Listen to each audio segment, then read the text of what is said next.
Assalamualaikum warahmatullahi wabarakatuh. Apa khabar semua? Hari ini kita nak jawab satu dakwaan yang makin kerap diulang-ulang oleh geng Rora dan kuncur-kuncur dia.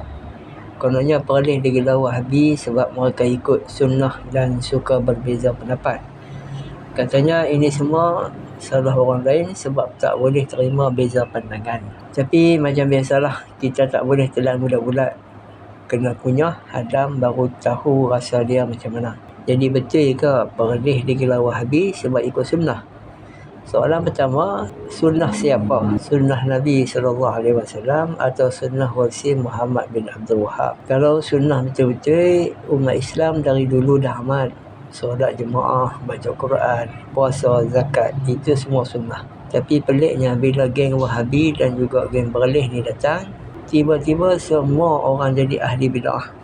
Baca Yasin malam Jumaat bid'ah, kenduri arwah bid'ah, selawat beramai-ramai bid'ah, tahlil bid'ah, ziarah kubur dengan penuh adab pun dikira bid'ah, berdoa lepas solat pun dikira bid'ah. Masalahnya amalan-amalan ini dah beratus tahun diamalkan oleh umat Islam di Nusantara dengan panduan para ulama yang diiktiraf.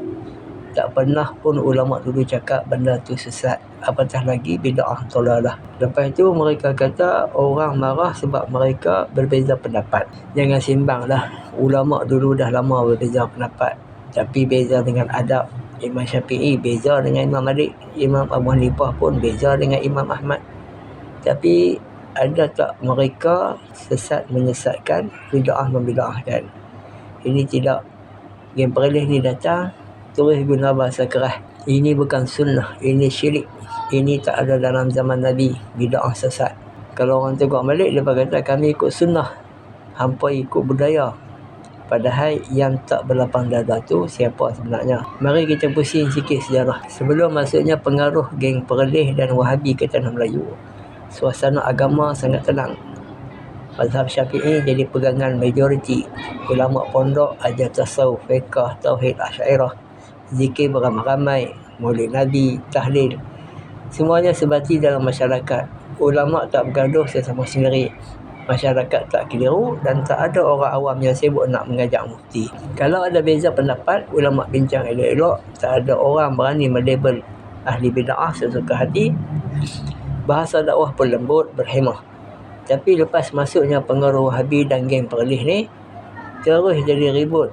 Geng Perlis yang kata mereka nak reform, kononnya nak kembali pada Quran dan Sunnah, tiba-tiba mula mempersoalkan kenapa ikut mazhab, kenapa baca talqin, kenapa sambut maulid. Mereka bawa pendekatan literal, semua nak zahir teks sahaja. Hadis kata begini, maka kena begini. Ulama klasik, pandangan jumhur, semua boleh tolak kalau tak ada dalil sahih menurut mereka lah. Yang lebih lawak, bila mereka dah keluar fatwa sendiri, orang lain yang pegang pada ulama muktabar dikatakan jumud, tak ikut sunnah dan sesat. Cuba kita guna akal sikit. Kalau satu komuniti dah beramal satu perkara selama 300 tahun tanpa masalah, tiba-tiba datang satu kumpulan kecil kata semua tu salah, siapa sebenarnya yang keras kepala sekarang? Disampaikan dengan cara kasar dan melabel. Sunnah Nabi bukan sekadar zikir atau solat, tapi juga akhlak Nabi, lembut, sabar, tidak mudah menghukum. Ironinya, mereka ni sibuk tuduh orang lain tak ikut sunnah. Tapi bila bab akhlak Nabi, mereka sendiri fail. Main label, marah-marah dan kononnya atas nama nasihat. Geng Perlis dan Wahabi ni selalu cakap mereka ni reformis, konon nak lawan taklid buta lah. Tapi hakikatnya mereka hanya tukar siapa yang ditaklid. Dulu orang ikut Imam Syafi'i dan ulama muktabar.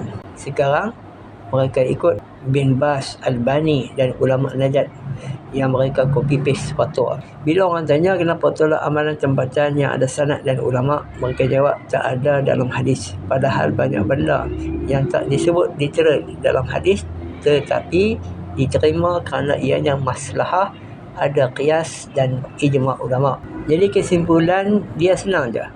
Perlis atau mana-mana kelompok Wahabi tak digelar Wahabi sebab ikut sunnah atau berbeza pandangan. Mereka digelar Wahabi kerana suka membid'ahkan amalan umat Islam yang telah diterima ulama muktabar, gagal berlapang dada dalam masalah khilaf, label orang sesat secara mudah, menyebar fahaman dengan cara kasar dan merendahkan ulama tempatan. Nak beza pendapat tak salah, tapi kalau beza sampai merosakkan perpaduan, menghina amalan tradisi dan mencetuskan kekeliruan, jangan pelik kalau masyarakat tolak. So, Rola dan geng, kalau nak kata korang ikut sunnah, pastikan bukan hanya sunnah dari segi luaran, tapi juga dari segi akhlak, adab dan hikmah Nabi. Dan kalau orang label hampa Wahabi, jangan salahkan orang lain. Tengok dulu cara sendiri. Bukan orang benci sunnah, tapi orang letih dengan pendekatan yang suka cari gaduh. Sampai sini dulu. Assalamualaikum warahmatullahi wabarakatuh.